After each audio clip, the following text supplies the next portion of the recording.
Bonjour à toutes et à tous, nous sommes en mars 2020 et une partie de la population européenne est confinée chez soi.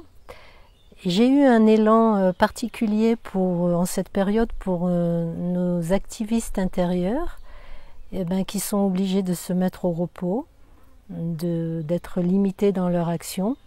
Et j'avais envie qu'on puisse un peu ensemble explorer cette énergie de l'activiste intérieur.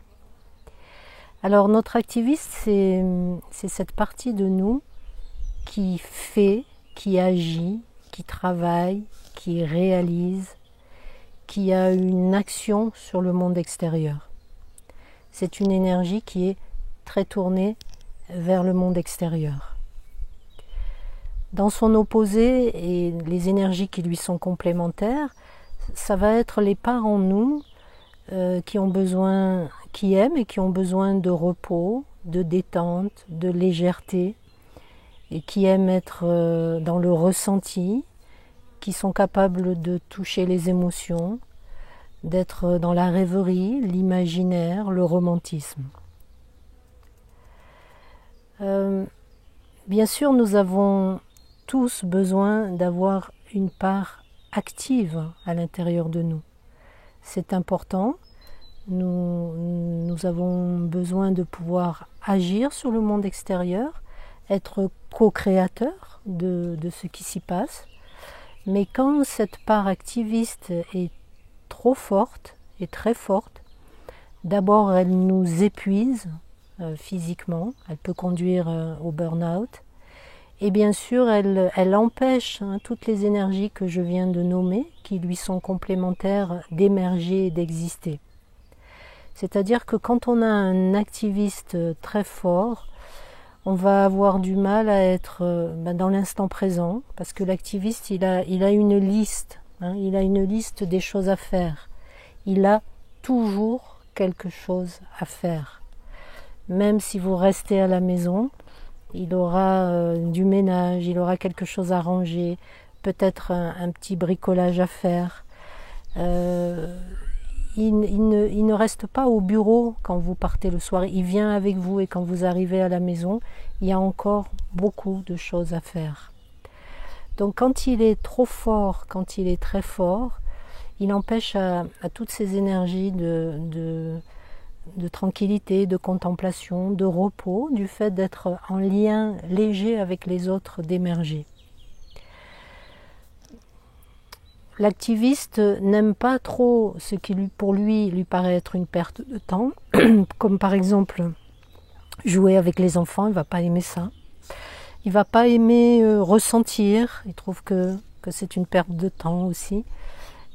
Il ne va pas aimer le romantisme, par exemple. Ou alors, s'il l'aime, c'est une tactique pour séduire l'autre. Et une fois que l'autre sera séduit ou séduite, il ne verra plus l'intérêt d'entrer dans ce genre de lien avec l'autre.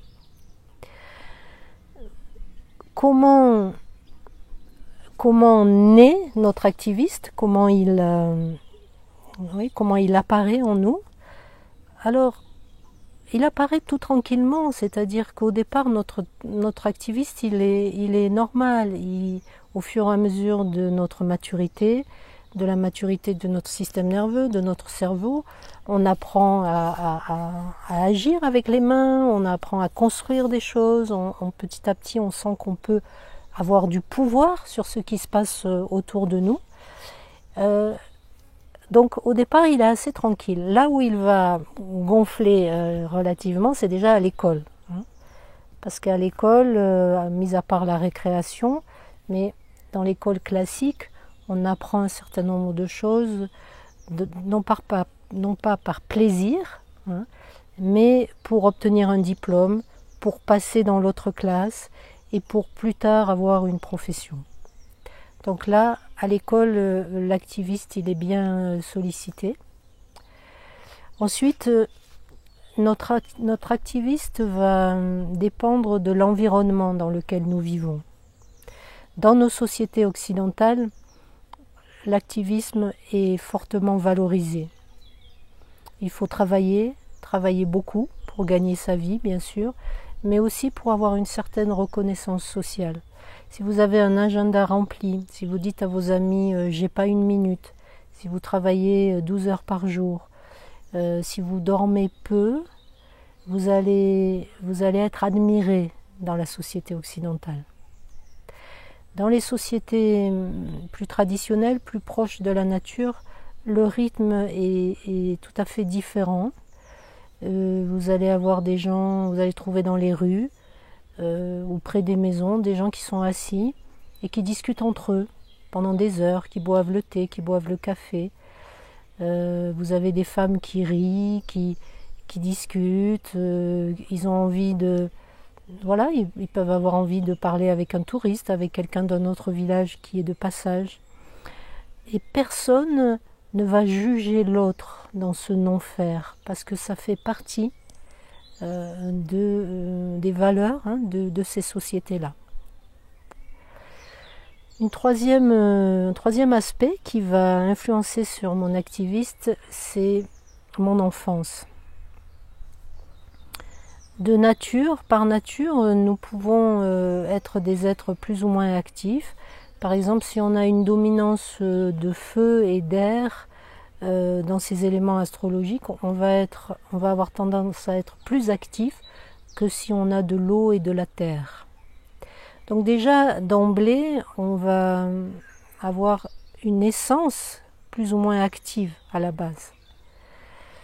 Mais mon activisme enfant a pu me servir soit pour avoir une influence sur mes parents, par exemple en les soutenant, en les aidant, en faisant le ménage, en m'occupant de mes petits frères et de mes petites sœurs parce qu'il y avait du chaos dans la maison ou parce que les parents n'étaient pas disponibles. L'activisme à un moment peut devenir une adaptation. Là, je vous renvoie à ma vidéo sur la famille des enfants intérieurs qui explique la phase de l'adaptation dans les blessures de l'enfance. À un moment, l'enfant a pu ressentir qu'en étant actif, il ressentait moins d'angoisse et de peur par rapport à ce qui se vivait autour de lui. Et ça, c'est une réalité physiologique. On a pu constater, par exemple, dans les prises d'otages, que les otages qui avaient pu être actifs, en essayant de s'enfuir, en aidant un plus vulnérable, un plus effrayé qu'eux, auraient moins de séquelles. Donc, d'une manière inconsciente, l'enfant a pu saisir que dans l'action, l'angoisse, la peur, l'anxiété, la colère disparaissaient. Et enfant, vous avez pu, par exemple, comme j'ai cité le cas, aider exagérément vos parents, et vous avez pu faire, par exemple, beaucoup de sport, beaucoup d'activités sportives, artistiques, à droite, à gauche, être tout le temps occupé, travailler beaucoup, apprendre beaucoup, avoir une forte activité parce que ça faisait baisser vos angoisses intérieures. À l'âge adulte, cet activiste qui est bien fort déjà dans l'enfance, eh bien, il va continuer à être là, d'autant plus qu'on vit dans une société où l'activité est valorisée. Donc à ce moment-là, mon activiste va continuer à être très très fort, avec les conséquences qu'on a vues tout à l'heure. Un quatrième point qui va influencer la grandeur de mon activiste, c'est le critique intérieur. En général, si on a un critique intérieur fort, je vous renvoie aussi à ma vidéo sur le critique intérieur, on risque d'avoir un activiste, et j'allais dire un perfectionniste, bien sûr, ça va ensemble. Critique intérieur, perfectionniste, activiste, c'est une bande, là ils sont une bande à trois, ils s'aiment bien, ils se soutiennent. Pourquoi ? Parce que quand j'ai un critique intérieur fort qui me dit « tu n'es pas à la hauteur », tu as raté, tu ne vaux rien, tu n'es pas assez ceci, tu n'es pas assez cela. Une des stratégies pour le faire diminuer, c'est essayer de m'améliorer, de me perfectionner.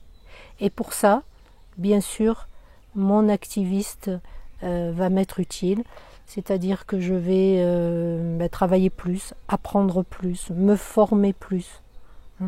Vous avez des personnes qui sont toujours en formation.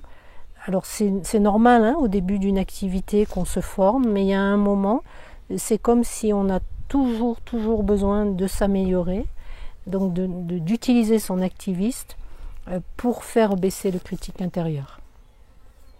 Voilà, c'est à peu près ce que je pense être ce qui va le plus influencer la force de mon activiste à l'intérieur de moi. Alors, comment apaiser cet activiste, comment permettre aux énergies qui lui sont complémentaires de pouvoir émerger. Malheureusement, j'ai envie de dire, il n'y a qu'une seule solution, c'est ceci. C'est-à-dire à un moment, dire à mon activiste stop. Lui ou elle, tant que souvent on le met plutôt au masculin parce qu'en effet ce sont des énergies plutôt masculines, plutôt solaires. Mais un activiste, une activiste, tant que vous avez de l'énergie vitale, il va s'en servir. C'est un gourmand. La seule façon qu'il s'arrête, c'est que vous ayez la discipline de lui dire stop. Je ne prends pas de dossier à la maison. Je marque sur mon agenda des plages de temps qui sont comme un rendez-vous avec moi-même, mais pas pour faire des choses, mais plutôt pour être avec moi-même. Ça va être me reposer, faire la sieste, peut-être regarder une série, un petit film dans lequel je ne vais rien apprendre, où j'aurai tout oublié le lendemain, mais qui m'aura délassé, qui m'aura reposé pendant un moment.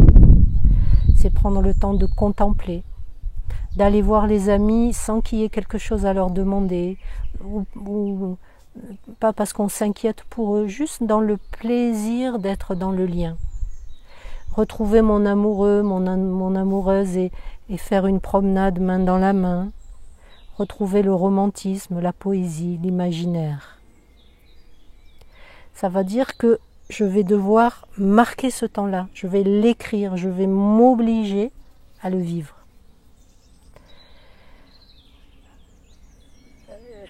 L'activiste, c'est un malin.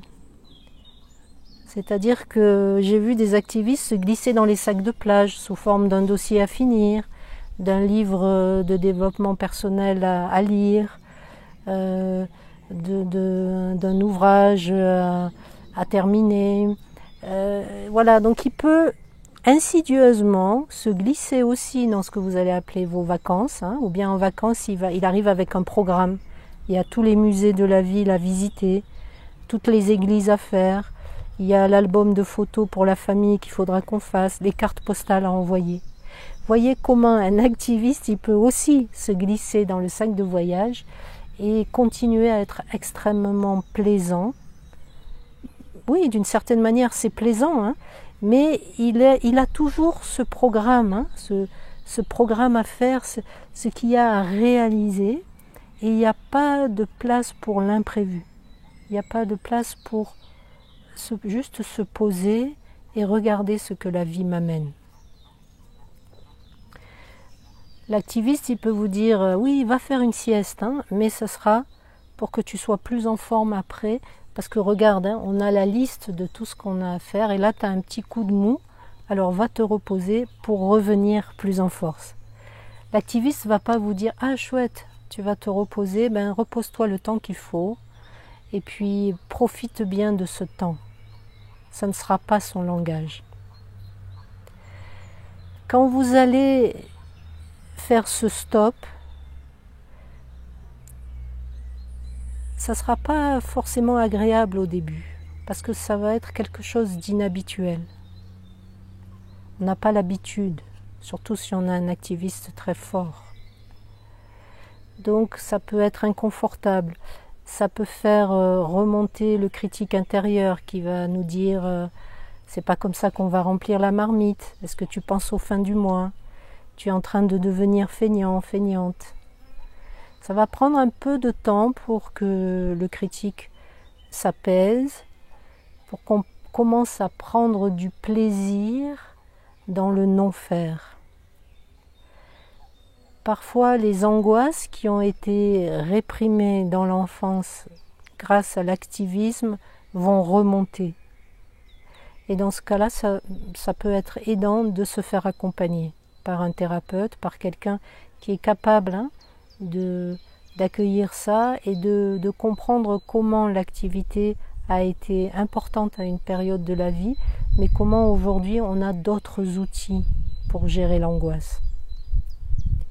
Vous allez voir que quand vous allez laisser émerger à la fois un activiste qui a le droit à sa place, hein, un activiste présent, raisonnable, quand il va accepter que vous puissiez lui dire stop, vous allez voir que votre entourage sera heureux de votre présence, vos enfants aimeront jouer avec vous, vous aurez du plaisir à retrouver d'autres aspects vivants à l'intérieur de nous, de vous et de nous.